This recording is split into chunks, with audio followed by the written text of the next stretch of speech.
Good morning, members and Kinaway friends. Thank you for joining us for another one of our webinars. Before we begin, I would like to acknowledge the traditional owners of the land on which I am coming to you all from. I'd also like to acknowledge the traditional owners of the land in which each and every one of us are tuning in from, and pay respects to the elders past, present, and emerging. So if you guys haven't seen my face before, my name's Kitani. I'm a relatively new member of the Kinaway crew, and my job is to look after the social media/media at Kinaway. So that's who I am, and you'll see my face in the future as well. This is my first webinar, by the way, so wish me luck, wish us all luck, and let's get started. Finally, before I introduce our two wonderful guests, I'd like to remind you all of the slew of information and informative webinars that we already have on various topics, and they are available on our YouTube and Facebook. So feel free to jump on at any time and make yourself familiar with that content. Along with webinars, Kinaway is still offering the usual forms of business support for all of our wonderful members. So if you feel like you need assistance or support of any kind, feel free to get in contact with our team here at Kinaway. We are also in our new hub, so you can head on down to Richmond and you can drop in and yarn with us at any time. Okay, so now that we have that all out of the way, allow me to introduce our two beautiful guests today. First up, we have a self-taught Indigenous fine art photographer and poet from Broome, Western Australia, Michael Jalaru Torres from Jalaru Photography. Welcome, Butter. Thank you so much for coming. No, thank you. Awesome. Do you want to give our audience a quick introduction of yourself and your mob? Yeah, I'm from Broome in WA, so my mob are Juganyaru around the Broome area. I do have connections with mob on other sides of Kimberley and the Pilbara, but I'll just stick to the Juganyaru mob for this reasoning. Otherwise, it'd be a novel. Yeah, I've been living in Melbourne for just under 3 years, so yeah, it's good to be a visitor on NAM and you know, connecting with mob here and also mob from around Australia who live here now. Yay, deadly, thank you. Sorry, I will introduce our second guest today as well. Our second guest is a photographer with a Bachelor of Fine Arts, and she is running her own business as a photographer and multidisciplinary practitioner, Jacinta Keefe. My sis, welcome. Thank you. Yeah. I'm a Wiradjuri, so from central New South Wales, and most of my family come from around the Condobolin area, but I've been living and working in Melbourne most of my life, so love it here. Awesome. So we will get to know you guys a lot more during this webinar, and we'll talk a little bit about your work. So my first question for both of you guys is, how did you find yourself in the business of photography? So was it always a passion, or did you discover your talent for photography later in life? We can start with maybe Michael. We'll go with you.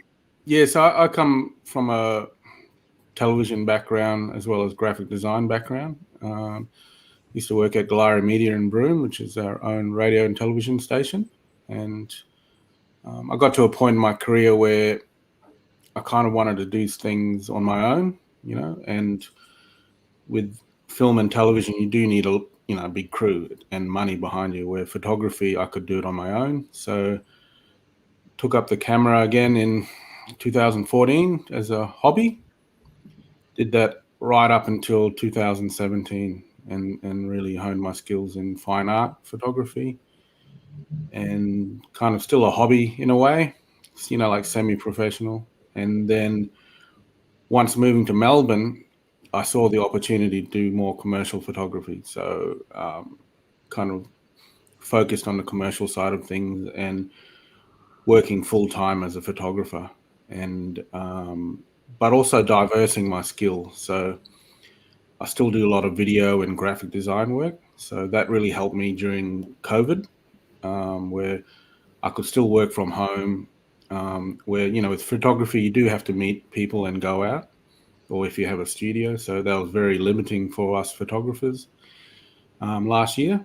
But I was still able to work because of my, diverse skill set. But yeah, and I guess photography as a business is something that is a passion for all photographers. I guess doing something you love and making a living on it.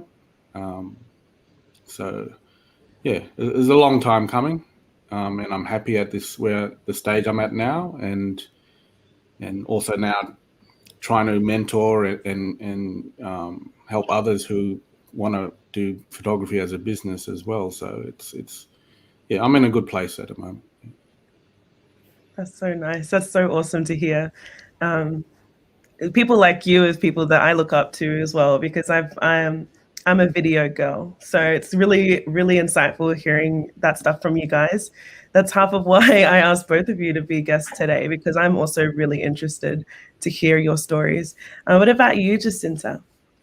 So I've always been creative. Like when I was a kid, always drawing. I started off with doing drawing, and I wanted to be like a graphic designer for so long.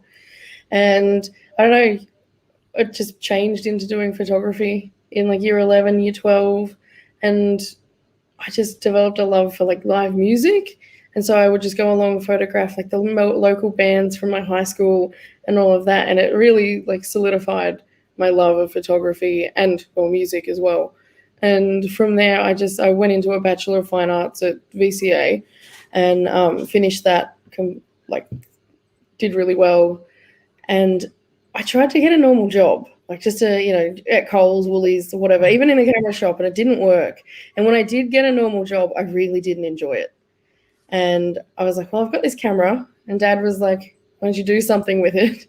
Go make some money, basically. And I just started like talking with the musicians I was with, and I met some lovely people along the way at VCA. And like I started photographing in a local bar, and that just really like kicked off everything for me. It was just starting in the music scene, and that moved into me doing portraits for musicians and all this other stuff, like events. People eventually started booking me for those, and now I'm running along pretty well doing events and live music stuff. But like same as Michael, COVID hit really hard, and I was like, I just lost my whole year's work in 2 days. What do we do? And I wound up pivoting to doing product photography at home. And I think that was like the saving grace, really, to get me through the year. But also doing a little bit of graphic design here and there. It was great being able to just shake it up. I think I get bored too. So being able to do some things like costume design and also like props and prop making, hands down, like I really enjoy just being anything creative. So that's how I got around it. Yeah, that's what I'm noticing. Like both of you have so many different skills. Like, this webinar, we're kind of focusing on photography, but you both, like Michael mentioned that he's a poet and does video art, and you're doing costume design. So it's like, yeah, I feel it's so cool to see that both of you guys are getting to use all of your skills and passions and creative passions. So having understood your passion, how did you then make the move into starting your own business? Was it like a scary decision? Are there things that came up in that process that you didn't see, that's not the obvious for maybe other creative people that want to, profit off of using their creativity? If that makes sense. If anyone is having the burning desire to answer, they can. I'll let you guys. Yeah, I'll go first again. Thank you. As Jacinta would know, when you start doing photography, you do it for free. You do your friends, your family, all that stuff, because you don't know when to charge people and how much. And so everyone has to go through that learning curve and to realize, okay, now I think I can charge for my work. And then how much do I charge? So it's a scary thing because you don't see it as a business at the start because, what you're shooting and how much you're getting for it is so small. But it's that growth that you need because, like any business, you need to create a product that is, that people want to buy or want to be part of. And then how do you then, get that money? How do you make it into a business? When I started off, I was just doing, invoices via, Microsoft spreadsheet, Excel, doing that stuff like that. Not really worrying about tax. I mean, the first thing I can tell people is worry about tax first. And Absolutely. because I was lucky, I was lucky enough to have an accountant who said, look, get a debit card, and put all your photography business stuff on that card. So whenever you're buying anything, use that one card. Whenever you're paying for anything, paying someone, or when you're getting jobs in, it's just that one card, where then with NetBank, you just export it out as an Excel and give it to him or her, and then they work out your tax. But every bit of money that comes into that card, he told me just take out 30% and put it into another account, and that's your tax sorted for the year. Yeah. And at the start, I thought, it couldn't be that simple. But yeah, it came around tax time, it was. And very easy. And I did that for many years until I, just got onto MyOb at the moment. So yeah, MyOb's the best. Yeah. I mean, because it was quite easy at the start. You get a big job or something and wow, I'm going to buy a new camera. And then you forget about tax. Yep. And then you're scrounging around for money for tax. And I know a lot of people got burnt like that, and I almost got burnt. So yeah, if anyone's starting out, 30%, just any bit of money, just put it aside, and at least to start off with. But yeah, and just grow. Don't rush it. That's definitely something I tell a lot of emerging photographers, and as a business sense, work on your business to last a lifetime instead of, cashing in on a certain job or a trend or anything, sometimes it's better to say no to a job if you're not ready, because you don't want to put a black mark on your name, but also you don't want to lose the love of photography, There's no point doing a lot of work, or say if it's product photography, it's something you don't really like doing, but if you're stuck doing it because it's good money, you're going to lose the love of photography. And the point of being a photography as business is the love of it. So, you've got to balance it. Yeah. I'll let Jacinta take over now. On that, my degree honestly almost killed it for me. Like studying fine art and just the environment I was in really detrimental to it completely. And I took a whole 12 months off. I had to, mainly because I have a couple of chronic illnesses, and one of them being endometriosis, and it can be quite tough. And I think that actually is what pushed me back into doing photography again, was because having a normal job and trying to explain to employers that I couldn't, some days I just couldn't do anything. I'd be in so much pain, I was unable to, do anything. And by shifting into doing photography, I was able to kind of bring the onus back onto me when I could or couldn't work. And I think that really rekindled some of my love for it, and it just put the power in my hands, really. But in the same boat, I'm also my best advice would be, get on your tax first. Because in the same boat, I almost got badly stung, and thankfully I had a very good accountant at the time that helped fix that up for me too. Just being able to work for yourself is just such a satisfying thing as well. And I think I got more out of that than I did any other job I've ever had so far. So yeah.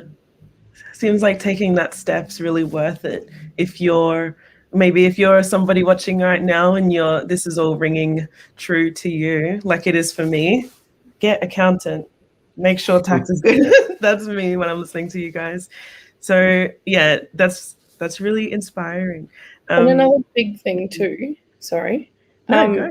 just to look after your mental health too, and know your limits. Like, don't take that extra job if you can't fit it in, or you can't.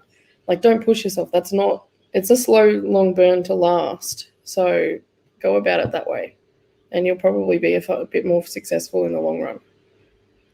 Yeah, and sorry, and also work on your strengths. So Totally. if you're not really a people person, so doing fashion, portraits, stuff where you're interacting with people a lot might not be the best genre to do in photography, but there's heaps of other stuff: product photography, landscape, fine art. There is room for, I guess, any type of personality. Just work on your strengths. If you find it hard to talk to people, God, don't do a portrait session or something with a lot, with clients who expect you to interact with the model or the person. Work on your strengths, and goes the other way. If you can't be bothered waking up for sunrise, don't do landscape photography, because that's what you need to do. That last one felt very pointed at me. Nah. I'm joking. But also family too. If you've got kids and stuff, it's quite hard. Like, I've got a young family now, and for me to do anything crack of dawn and all that, I just can't do it now because it's too hard. So I focus on other types of jobs that I can do. As much as I love and I miss going out on country taking photos, I just can't do it as much as I used to at this moment. So it ebb and flows. You take the jobs what you can do, and also your situation in life as well. So don't make it too. Yeah, don't make it too rigid. Keep your photography fluid. Things change. Do not go and get a big business loan to get a big camera to start out. Get something secondhand, cheap. Find out if you're good enough to do it, so it doesn't cost you so much. I know a lot of people who took out business loans to start off, and you're spending years just to pay that back, and you don't want that added stress. So there's ways around, and that's another big advice: just try not to take loans out, because you never know when them jobs are coming in. Yeah, that's all such good advice. I'm like really loving this so much. It also sounds like you guys are really, I think the word that comes to mind is like adaptive as well, especially with COVID having hit. You guys, were thinking on your feet, and just relied or like trusted in your skill and your passion to be able to keep going. And I find that really awesome. So I don't know. You guys tell me, is being adaptive a good quality to have if you're gonna be your own independent business? Absolutely. Yeah. Like, the one thing, so I don't know, maybe because I was growing up as an only child, but for me, I just had to learn everything. In the case of that, for me, it was software. Like, I learned so much software. And then when being in university in an environment where I couldn't afford the software, but they still had it, I learned what I could, like Final Cut, Capture One, like DxO optics, and like all of this stuff. I just learned it all because I didn't know what situation I would come across where I might need those skills. And it's the same with the prop making. I don't know, there's like a way to be like, you make props out of anything, and it's like adaptive. And I've just found the more flexible you are, the more likely you are to be hired anyway. Like, yes, I'm hired mainly for photography, but sometimes I'm hired because I can shoot a video at the same time. Like, and edit it and have it all back by the end of the job and done and dusted. And I just think it's better off to be flexible and not box yourself in. Yeah, because it seems like you guys both have a level of like, I don't know what the word is, like being self-taught. Because I noticed that Michael mentioned that when we were talking before the webinar, but so it seems if you're somebody watching and you're teaching yourself little things, no matter how what's the word, like bush mechanics, it feels it's probably going to come in handy somewhere down the line. That's what I'm gathering from you guys. You guys are the professionals, not me. Oh, So absolutely. actually, having said that, it kind of leads into the next question. So these days, I think everyone has access to cameras. You know, they're easily right here on the back of our phones. And if you go onto Instagram under any hashtag, you'll see that people do fancy themselves as photographers. So now that it's really popular and social media and visual mediums are super popular, how did you guys champion yourself in the market for photography? And what was your experience like doing that? Jacinta can go first. Oh, that's a tough one, really. Like, it's funny because I'll go on a trip and I'll still use my phone, like, instead of my camera. But I think felt pessimistic saying that. No, but I think there's something in that. I don't know. I don't know how to answer that one, really. Yeah, it's a little bit tricky. I was just thinking about when I wrote that question, it's like, you know, I think we're very flooded with all things visual, and that's, you know, video as well. So it's not just photography, it's video.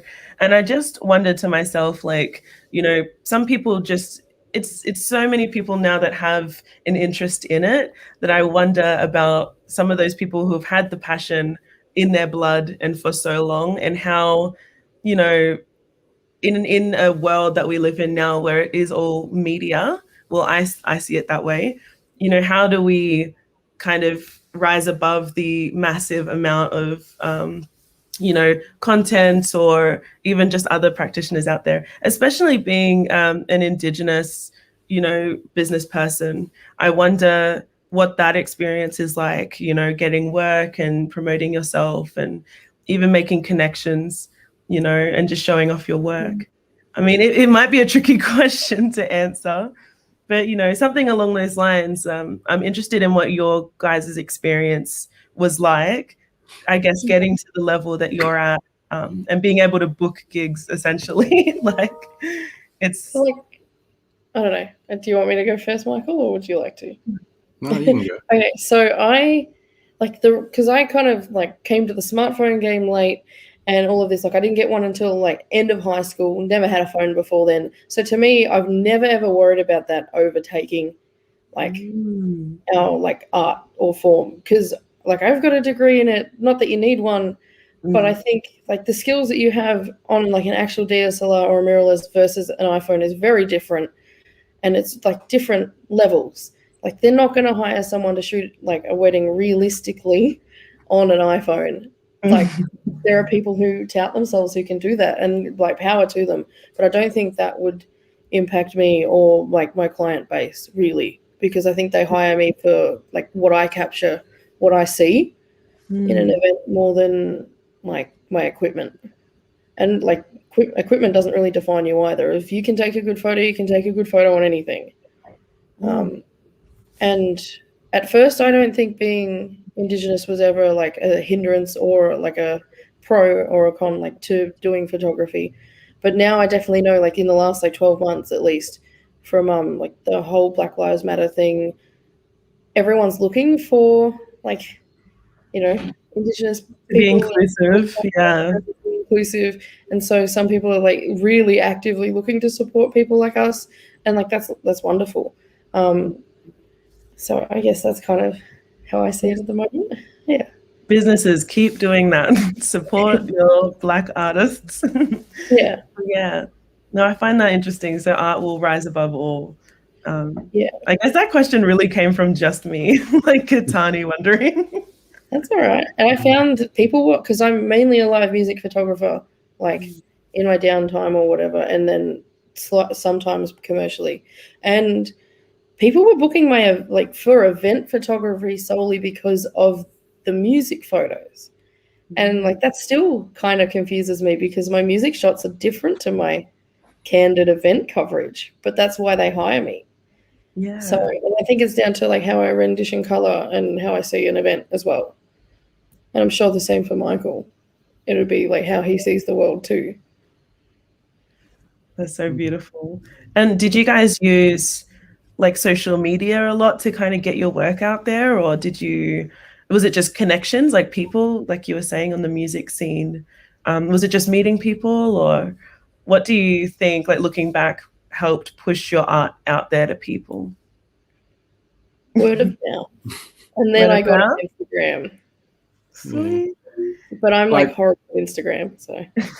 Yeah, like I'm not a big social media. I don't have big followings, like under 3,000. So that isn't a driving force, I guess. I guess a lot of work for me is word of mouth, and I guess being at the, before the social media influencers came about, it is all about selling your eye, how you capture an event or something, all that stuff.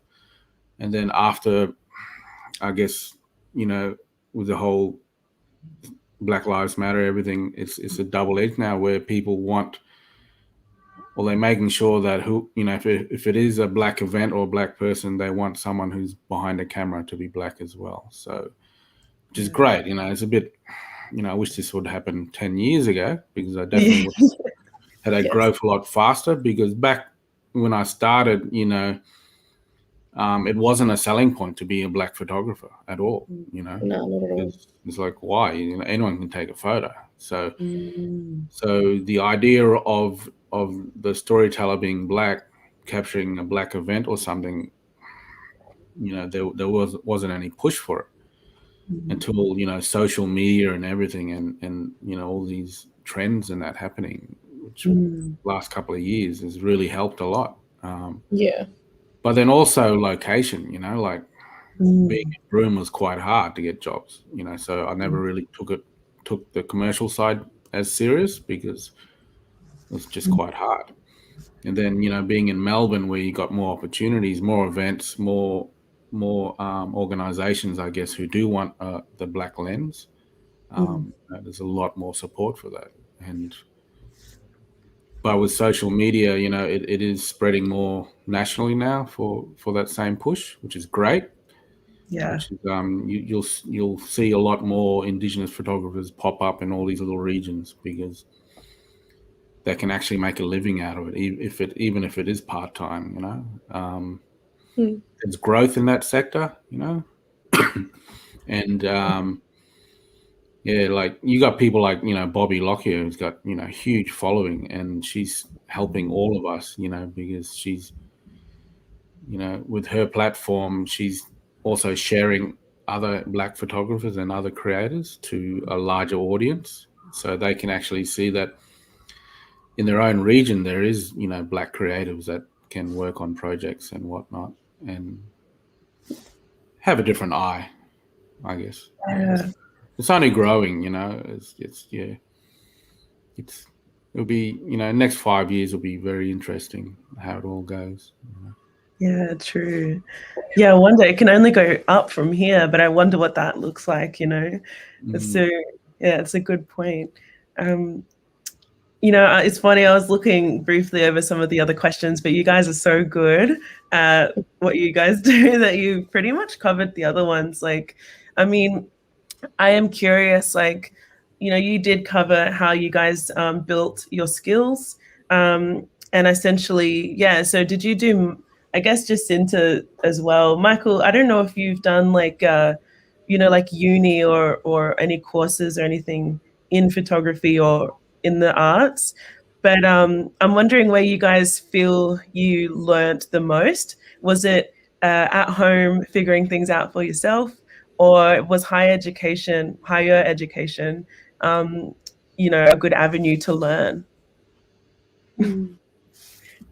If I had it over again, I would have done a more commercial photography course instead of fine arts. But the one thing that I did take away from that degree was how to have constructive criticism and take that on board, and also give constructive criticism. I found a lot in friends who were in other courses never got that. And I think deep down, as much as I hated it at the time, like most of us did, it actually helped tremendously, and it's helped going forward, especially when you come across someone who doesn't totally understand that you're not just pushing a button, you're actually doing so much more, and they give some feedback that's totally out of place, but you're able to actually like tell them and explain it properly without it coming across as being like mean or nasty. And for me, I think I learned a lot on the job and through the people I met more than the course itself. And I think it depends on the type of learner you are. Like if you're very hands-on, you'll pick it up straight away. Yeah. Wow, that's awesome. I just ask it because I wonder, not everyone, because I wondered the same things, like I did a video course. So, and I often think back, and maybe most of the real learning that personally I did was, in my own backyard, figuring it out, just like you guys were mentioning before. So if you're watching and you want to be where these two wonderful people are, just trust in yourself and practice and, work your way up. So on the topic, Michael, did you want to say something? Like I was forced to learn by myself because I was in a remote area. And the best thing was YouTube. When a lot of photographers started doing tutorials and how they did stuff and that, I was up all night watching that stuff and just, reverse engineer stuff, how did they shoot that, and just and learning how they lit scenes and stuff like that. And you're forever learning, like, still learning today. It just sometimes it take longer if you're self-taught, but then also you learn a lot of important lessons that you don't learn in a higher learning environment. And so either way you'll get there, could be longer or could be shorter, but it's just having that belief and that faith that you can do it, and discipline. Instead of looking at a lot of photos online, go out and take a photo. That's the only way to learn. You got to stop looking at people, how they do things, and go out and figure things out yourself. That's the best way, because when you have issues and errors and things aren't working, that's when you really learn, because nothing is perfect in a shoot. There's always issues, and how you fix them on the fly will make you successful. On that, my method for shoots is whatever can go wrong will go wrong, and you have to learn like how to fix that. But also on the learning, I think one of the things they were really big on in uni was go see an art show. Don't look at the images on the internet. And I think for me, seeing one of my favorite photographers' works in the flesh, which is Gregory Crewdson, his prints are ginormous. They're like 2 by 3 meters. They're huge. The books and the internet couldn't get that across. So I think it's important to also go and like absorb art in the flesh, not just on the computer. Oh man, that is so beautiful. They're all like, I'm literally noting what both of you said as like my new life mottos. So something that I find interesting, and Jacinta sort of mentioned it when we were talking about constructive criticism. So sometimes I guess when you're collaborating with people or working with people, sometimes, our creativity, we're so passionate about it, and that is a reflection of our eye or our like innermost, I don't know what the word would be. I was going to say soul. That's a little bit intense though. But I was essentially thinking about asking you guys, when you do collaborate with people and, say they're perhaps a real corporate type of person, do you ever have differences in opinion or clashes?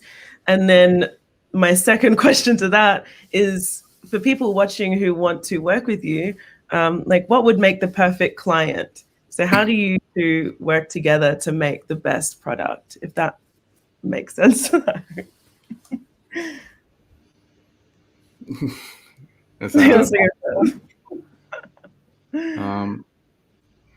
I think when you do start out, you're usually on your own, So, you're a sole creative. And there's a point where you do need to take a leap of faith to collaborate, even if it is with other creatives or other, like, working with a client coming up with something, with a concept. And I mean, that's a lesson we all have to go through, unless you're just a solo artist who just put themselves in a silo for the whole career. But learning to have that interaction with clients and other creatives, and getting that, I guess, critique, and also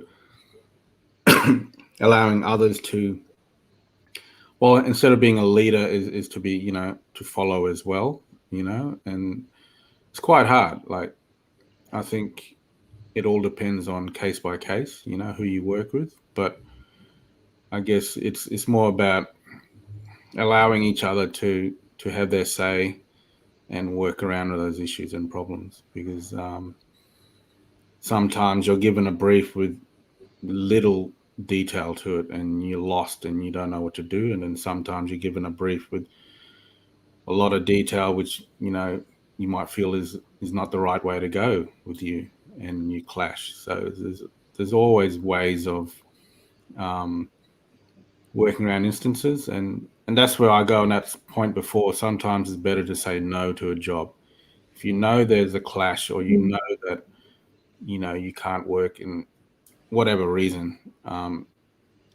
There's no point torturing yourself and the other trying to make this thing happen, because sometimes just personalities don't click, and you just got to have that faith to make that call, and as much as I would love to work with every client that approaches me, sometimes I do have, a reserved judgment, because sometimes of what they're asking for, and sometimes of what I can deliver, and how I don't want to make my brand or my artistic vision suffer in this collaboration. So it's very tricky, especially being in this instance where using Black creatives is part of a trend now, where you have all these big organizations and whatnot just hunting you to be part of their product so that they can get social media points, and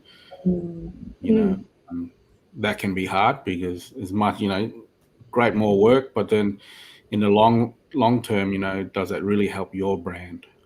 So it's something to be thoughtful of, because you got to protect your brand, because trends come and go. So you got to be.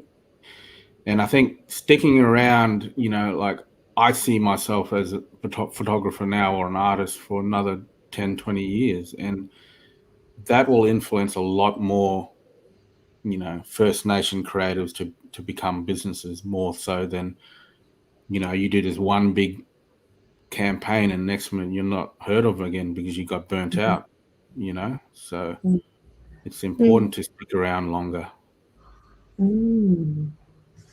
So that that's a long-winded answer, but yeah. Oh, that's good. No, it's true. Yeah. No, it's so So- true. Sorry, Jacinta, you go. Oh no, I'm just saying, like, that's 100% true. Like, and you also have to look out for your own, like, self, really. Yeah. I guess, like, I just wonder, like, for those people, because, like, recently I've met some people who do work for big companies, and their soul and, like, their heart is in the right place. And I wonder, is there something that they can do, or, like, keep in mind when they do reach out to work with, say, you guys, if they're watching now, what would make them, because, I wrote what makes the perfect client, but maybe in this context, without it just being a trend, what could they do, or what should they keep in mind when working with you guys or other Black creatives? I don't know. Succession plan. Sorry. Ideally, succession plan is what they need to have. They can't just come to us and just ask for a one-time project, or there has to be a way to help promote emerging creatives to, create a pathway. Ideally, I want to work myself out of a job, because I can only do it for so long. I want to help mentor and create pathways for these emerging photographers and creatives. They're like, look, I've worked for this major company. I'm not going to be around forever, but this is a pathway to continue working with this company. And I think that's the correct way to do it.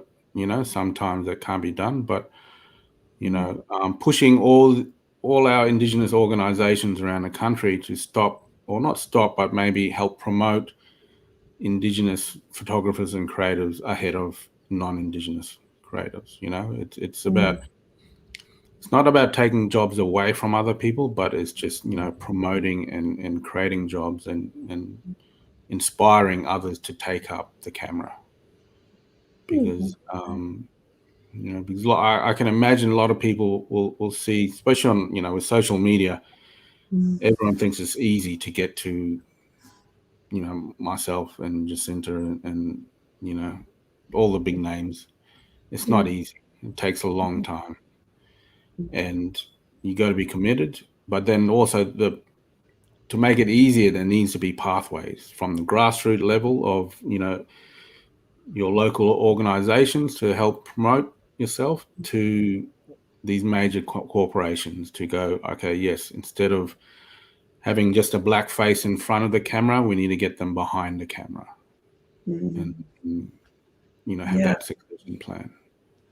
And if that happens, then there'll be a black industry. At the moment, we're just speckles of dust in the mainstream media, Yeah. Yeah, don't get me started on mainstream media. Yeah. Sorry, Jacinta, did you have something that you wanted to share as well? No, I think Michael hit the nail on the head with that one. He's so good. Michael, you're so good at this. No, this is excellent. So we're kind of coming up to the last questions, and we've had some really lovely comments shared while we've been yarning. So there's Julie. Can you guys see that? Julie Pierce.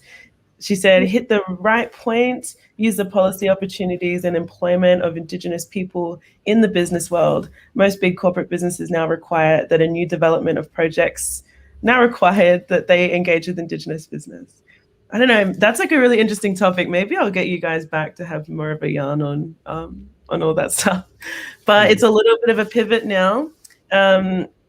And I guess you've been really talking about this whole webinar, but do you have a story, an important learning moment that you've had in your experience as a professional photographer that you might be able to share with some of the viewers? A really pivotal moment of learning, or something that made you feel like you became a better business person or a photographer because, of having been through that moment. I hope I explained that well. If either of you have a good moment. Sorry. That's all good. Unless you got something, Jacinta? Not right now. Okay. Maybe in a bit. Yeah, I guess with my experience, being over on the West, I didn't know how I could get these big contracts. I couldn't see an opportunity. Once I came over here, then I realized there was organizations like Kinaway, Supply Nation, and then I realized these government contracts go through these channels. And so I then went on the process of being members of Kinaway and Supply Nation, because you need that access. If you want these bigger jobs, well, that's what you need to do, because you need to be these members. So yeah, I didn't realize that until I got over here. So if anyone's listening who's not in these major cities, look up your local state supplier like Kinaway. So Kinaway is obviously for Victoria, but at least just go to Supply Nation, get certified or registered and then get certified, because you don't know what doors that will open once your name's on that list. And promote yourself that you're on that list. And it opened a lot of doors for me. that I couldn't open before, because government will only work with Aboriginal photographers or creators who are on that list, on the supply nation list. So in some cases, sometimes most, but yeah, get on that list. That's one thing I can tell them, people who are listening, is there's certain doors you need to be access to, and definitely look it up. If anyone has questions about it, yeah, you can ask me, but yeah, it's sometimes social media can't open those doors. Sometimes you got to go through certain channels, and it's just the way it is. Yeah. Yeah. Or move to Melbourne, Victoria, and join Kinaway. Yeah. I mean, Kinaway's been great, I have to admit. They did check up on me during last year in COVID times. I was doing okay, but it was nice to get the phone call. But also, how they, with the COVID, relief funds and stuff like that, it's they've been good. I wish other states had, Kinaway type things. They probably do. Yeah. I've definitely appreciated their support while here in Victoria. Yes, I love hearing that. We're only going to get bigger and better, guys. Like I said, I'm relatively new to Kinaway, so now that I'm here, things are going to get better. No, so thank you guys so much. We've gotten a lot of engagement this webinar, so I really appreciate you guys sharing, so much of your experiences and, things. I love it so much. And I've taken personal notes as well. So my final question, not necessarily a question, but a moment for you guys to promote what you do. What projects do you guys have coming up, or where can people go to support your work?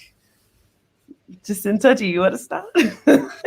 At the moment, I haven't got any big projects going on, just small stuff with clients at the moment.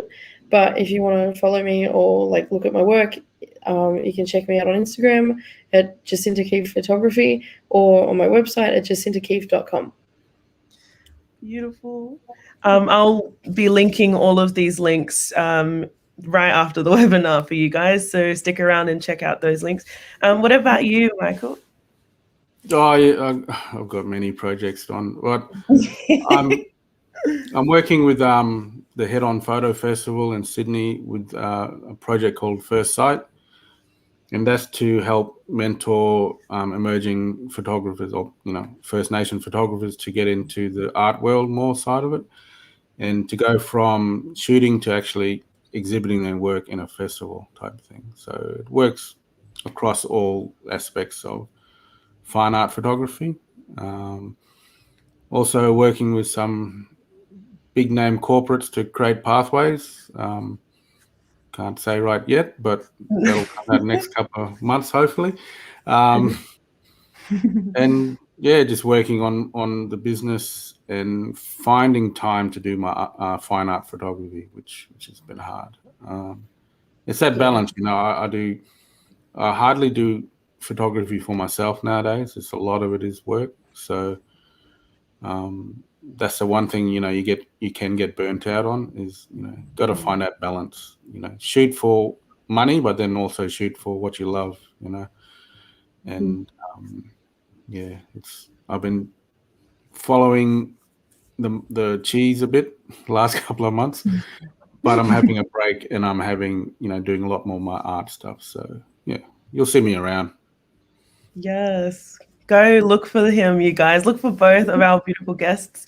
Like I said, I'll link everyone's information in the post that you're probably watching this in. And so, yeah, and I'll on Instagram as well. I'll put links absolutely everywhere. So thank you so much, you guys, for joining me today. It was so much fun. I was a little bit nervous before this, but now I just had the best time ever. So yeah, I would just like to thank everyone else as well who joined us today. As again, a special thanks to our two wonderful guests, Michael and Jacinta. Thank you for joining in this morning's discussion. We hope you all enjoyed it. Don't forget to follow and support these two deadly artists. Wait, I need to point there. No, those guys. And keep an eye out for our next webinar. Next Friday, we'll be catching up with Brendan Heed, and we'll be talking about sleep health. So it's a little bit different from today's topic. But yeah, if you wish to catch up on previous workshops or even rewatch this one, you can find it on YouTube or Facebook. I will make those available for you. So jump on there and we'll access all of that good stuff. So thank you again, everybody. And I hope you have a great Friday, especially you two, Michael and Jacinta. Have a great Friday and a great weekend. Thank you for watching. Thank you. Thanks. Bye.